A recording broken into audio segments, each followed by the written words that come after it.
মানুষ মুক্ত মনে আজকে দেশে চলতে পারছে, কথা বলতে পারছে। গণতান্ত্রিক সরকারের নির্বাচনের মাধ্যমে, তাদের প্রতিনিধি নির্বাচনের মাধ্যমে তারা একটা সরকারকে দায়বদ্ধ জবাবদিহি করার সুযোগ পেয়েছে। একটা মুক্ত পরিবেশ আজকে, এই পরিবেশ যাতে অব্যাহত থাকে সকলের জন্য।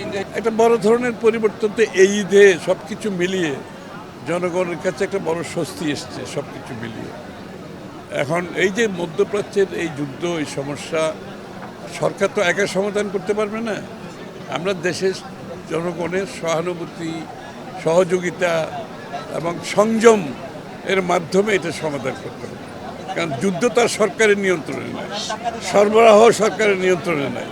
তো এটাকে মোকাবেলা করতে হলে আমরা সকলে মিলেই এটা মোকাবেলা করতে হবে।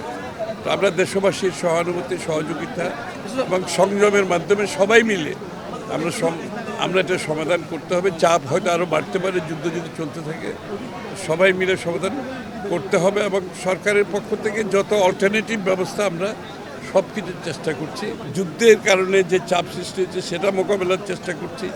দেশের অর্থনীতি আমরা যখন দায়িত্ব নিয়েছি, সব কিছু নিম্নগতি, এখন এমনিতেই খুবই খারাপ, এটারও আবার রক্ষা করার একটা বিশাল দায়িত্ব সরকারের উপর পড়েছে। তো তারেক রহমান সাহেব তো খুব ঠান্ডা মাথায় সব কিছু মিলিয়ে, মানে আমাদের নেতা, মন্ত্রী, প্রধানমন্ত্রী, মন্ত্রী সহ সবাই একযোগে দিনরাত কাজ করে যাচ্ছে এখানে।